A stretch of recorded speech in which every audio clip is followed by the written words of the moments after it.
Chapter 2. Lucky for us, it was summertime and school was out. That meant that Abby and I didn't have to face all the other kids at once. It's a pretty small town and news gets around fast. So by now it was no secret that our father was in the slammer for sinking Dusty Muleman's casino boat. Everybody would be talking about it. The kid I most didn't want to see was Jasper Muleman Jr., who was Dusty's son. He was a well-known jerk, which I partly blamed on the fact that his parents had named him Jasper. That would be enough to make anybody mean and mad at the world. Unfortunately, he was at the marina the next morning when I stopped by to see the salvage crew float the Coral Queen. Scuba divers were feeding fat black hoses into the sunken half of the boat, though I couldn't tell if they were pumping water out or pumping air in. I spotted Jasper Jr. before he spotted me, but for some reason I didn't sneak away. I just stood around watching the divers wrestle with the hoses until Jasper Jr. came over and called me a name that wasn't very original. "I'm sorry about what happened to your dad's boat," I said, trying my hardest to sound sincere. When Jasper Jr. shoved me, I wasn't totally surprised. He isn't a big kid, but he's wiry and strong, and he likes to fight. It's one of the only things he does well. "Lay off," I said, and naturally he pushed me again. "Your crazy father sunk our boat," Jasper Jr. snarled. I said I was sorry. "You're gonna pay for this, Underwood."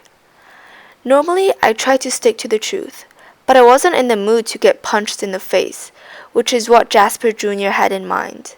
So, to calm him down, I said, "I just came by to see if I could help." "I'm so sure." "Honest."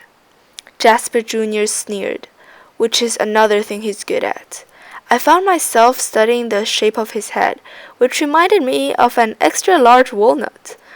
He wore his head in a buzz cut, and you could see shiny lumps and crinkles in the skin of his scalp. Maybe everybody's skull is knobby and weird underneath their hair, but on Jasper Jr. it made him look even meaner. He said, "Underwood, I'm gonna kick your butt from here to Miami." "I don't think so." "Yeah? And why don't you think so, dorkface?" "Because your dad's about to come over and kick yours," I said, which was true. Dusty Muleman had been hollering for his son for the other side of the basin. Jasper Jr. hadn't heard him because he was too busy messing with me, and now his father was seriously ticked off. I pointed across the water to where Jasper Muleman stood glaring, his arms folded. Jasper Jr. spun around and saw for himself. "Uh-oh," he said, and took off running to join his father. "I'll get you later," he hollered at me over one shoulder. A few minutes later, Abby showed up, and we hung around until the Coral Queen was off the bottom. We were surprised to see how easily they got her up, but of course there weren't any holes in the hull or other damage that needed patching. My father had just pulled the plugs, basically. "How does Dad know it's the casino boat doing the dumping?" Abby asked. "Because they never had to close Thunder Beach before the Coral Queen got here. They never had a problem with poop in the water until now," I said.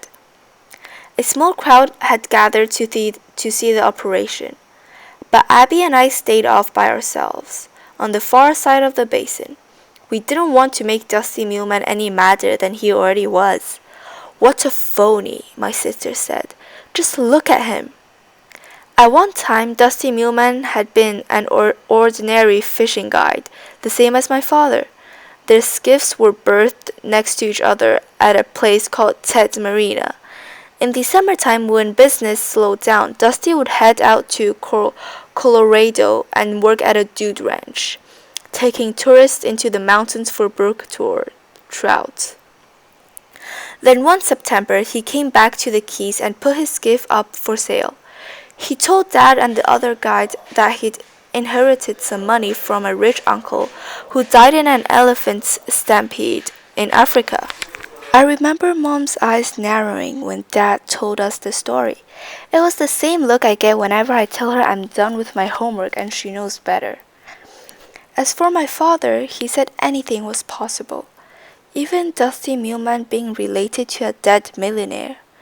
Not long after he quit guiding, Dusty bought the Coral Queen, got her outfitted for gambling, and partnered up with the Mikosukis. That wasn't even 2 years ago, and now he was one of the richest men in Monroe Country, or so he said. He drove up and down Highway 1 in a black Cadillac SUV, and he wore bright flowered shirts and smoked real Cuban cigars, just to let the world know what a big shot he was. But according to Dad, Dusty still showed up every night at the casino boat to count the money personally. Abby said, Millman will have the tub fixed up good as new in a week. What was Dad thinking? If he was serious, he would have burned the darn thing to the waterline. Don't give him any ideas, I said. Like Speaking lived in a trailer park on the old road that runs parallel to the main highway. I got there at lunchtime, but he was still asleep. When I offered to come back later, his girlfriend said no. She'd happy to wake him. She was a large lady with bright blonde hair and a barbed wire tattoo around one of her biceps. My dad had told me about her. He'd said to make sure I was extra polite. The girlfriend disappeared down the hallway and came back half a minute later, leading Like Speaking by his belt. He didn't look so good and he smelled even worse. A combination of beer and BO was my guess. Who are you? He demanded, then sat down on an old sofa. The girlfriend said, I'm off to the store. Don't forget my cigarettes, Like Speaking told her. No way, you promised you to quit. Oh, give me a break, Shelley. They argued for a while and seemed to forget they had company. I pretended to look at the aquarium, which had pea-green slime on the grass and exactly one live fish swimming in the water. Finally, Like Speaking's girlfriend said he was hopeless and snatched the wallet out of his jeans and stomped out the door. When he got himself together, he asked once more who I was. Noah Underwood, I said. Paint boy? That's right. He asked me to come see you. About what? Mr. Millman, I said. From Like Speaking's throat came a sound that was either a chuckle or a cough. He fished under one of the sofa cushions until he found a half-smoked, mushed-up cigarette, which he balanced in a crusty corner of his mouth. I don't suppose you got a match, he said. No, sir. He dragged himself to the kitchenette and knocked around until he came up with a lighter. He fired up the moldy butt and sucked on it for a solid minute without even glancing in my direction. The smoke was making me sick to my stomach, but I couldn't leave until I got an answer. For 2 years, until last Christmas Eve, Like Speaking had worked as a mate on Dusty Millman's casino boat. Mr. Peking? I said. His real name was Charles, but Dad said everyone had called him Lice, for obvious reasons, since elementary school. It didn't look like his bathing habits had improved much since then. What do you want, boy? He snapped. It's about the Coral Queen. My dad says Mr. Millman is dumping the holding tank into the Marina Basin. Like Speaking propped himself against the wall of the trailer. Really? Well, let's just say that's true. What's it got to do with you or me or the price of potatoes? My father's in jail, I said, for sinking that boat. Go on. I'm serious. I thought everybody'd heard by now. Like Speaking started laughing so hard, I thought he might have an asthma attack and fall on the floor. Obviously, the news about my father had brightened his day. Please, I said. Will you help us? He stopped laughing and snuffed the nub of his cigarette on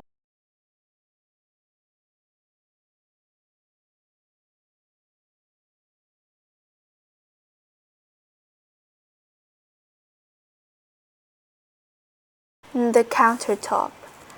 Now, why would I do a dumb fool thing like that? Help you do what? I explained how the toilet scum from the gambling boat flowed down the shoreline to Thunder Beach, where the turtles lay their eggs, I said, and all the kids go swimming. Lice Picking shrugged. Say I was to help you. What's in it for me? Dad had warned me that lice picking wasn't accustomed to doing something simply because it was decent and right.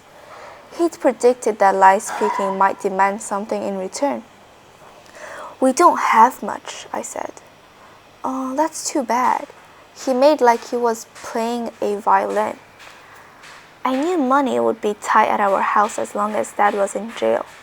My mother only works part-time at the law firm, so the pay isn't so hot. What about my dad's truck? I asked. It's a '97 Dodge pickup. Giving it up was my father's idea. No, I already got wheels, Lice Picking said. Anyway, I'm not supposed to drive on account of they yanked my license. What else? I thought of offering him Dad's fishing skiff, but I couldn't bring myself to do it. It was a cool little boat. Let me talk to my father, I said. You do that. Will you at least promise to think about it? You listen here, Lice Picking said. What do I care about baby sea turtles? I got my own daily survival to worry about. He pointed to the door and followed me out. I was halfway down the steps of the trailer before I got up the nerve to ask one more question. How come you don't work for Mr. Muleman anymore? Because he fired me, Lice Picking said. Didn't your old man tell you? No, sir, he didn't. To keep from wobbling, Lice Picking braced himself with both arms in the doorway. His face was pasty in the sunlight, and his eyes were glassy and dim. He looked like a sick old iguana. Yet, according to my dad, he was only 29. It was hard to believe. Ain't you gonna ask why I got canned? He said. It was for stealing. Did you do it? Yep, I sure did. How much? I asked. Lice Picking grinned. It wasn't money I stole from Dusty, he said. It was Shelley. Oh. What can I say? I needed a lady with a big heart and a valid driver's license. I said, I'll be back after I see my father. Whatever, said Lice Picking. I'm gonna hunt down a beer. My mother says that being married to my father is like having another child to watch after. One who's too big and unpredictable to put in time out. Sometimes when Mom and Dad are arguing, she threatens to pack up our stuff and take me and Abby out of the Keys to go start a normal life. I think my mother loves my dad, but she just can't understand him. Abby says Mom understands him perfectly fine, but she just can't figure out how to fix him. When I got back from the trailer park, my mother was in the kitchen chopping up onions. That's how I knew she'd been crying. Nobody in our family likes onions, and the only time Mom ever fixes them is when she's upset. That way she can tell Abby and me that it's only the onions making her eyes water. I knew she'd been to the jail, so I asked, How's Dad? My mother didn't look up. Oh, he's just dandy, she said. Is there any news? What do you mean, Noah? About when he's getting out. Well, that's entirely up to him, Mom said. I've offered to put up his bail, but apparently he'd rather sit alone in a cramped, roach-infested cell than be home with his family. Maybe the lawyer can talk some sense into him. Of course, I couldn't tell her what my father had asked me to do. She would have raced back to the jail, reached through the bars, and throttled him. Think they'll let me visit him again? I asked. I don't see why not. It isn't as if his social schedule is all booked up. From the tone of her voice, I knew she was highly irritated with my father. I spoke to your Aunt Sandy and your Uncle Dell, she said. They offered to call him in jail and try to talk some sense into him, but I told them not to bother. Aunt Sandy and Uncle Dell are Dad's older sister and brother. They live in Miami Beach. Sandy is a high-rise condominium with a gym on the top floor, and Dell in a nice house with a tennis court in the backyard. This is a sensitive subject at our home. Several years after my grandfather disappeared in South America, a large amount of money was discovered in a safe deposit box that he'd kept at a bank up in Hallandale. Nobody ever told Abby or me exactly how much was there, but it must have been a lot. I remember Dad talking about it with my mother, who always wondered how a charter boat captain could afford to put away so much cash. She had a point, too. Nobody we knew ever got rich in the fishing business. Anyway, Grandpa Bobby had left instructions that the money was to be split evenly among Sandy, Dale, and my father. But Dad wouldn't take a nickel. My mother didn't argue about it either, which made me think there must have been a good reason for steering clear of that cash. Aunt Sandy and Uncle Dale were more than happy to take Dad's share, and they've been living the high life ever since. They wanted to send some hotshot Miami lawyer down to handle his case, Mom said, but I told them it wasn't necessary. You're right. It's not such a big deal. That's not what I said, Noah. It is a big deal. She scraped the chopped onions bits into a bowl, which was covered with plastic wrap and placed in the refrigerator. Later, when she was alone in the kitchen, she would empty the whole thing into the garbage. I'm at the end of my rope with your father, she said. Mom, everything's going to work out. You children need to have food on the table. The mortgage needs to be paid, she went on angrily. Meanwhile, he's sitting in jail, talking about fighting for his principles. He wants to be martyr, Noah. That's fine, but not at the expense of this family. I won't stand for it. Mom, I know it's a rough time, I said, but she cut me off with a wave of her hand. Go clean up your room, she said. Please. Abby was waiting at the top of the stairs. She put a finger to her lips and led me down the hall to my parents' bedroom. She cracked open the door and pointed. There, lying open on the bed, was my mother's suitcase. Not her vacation suitcase either, but the big plaid one. Uh-oh, I said in a whisper. Abby nodded gravely. She's serious this time, Noah. We've got to do something.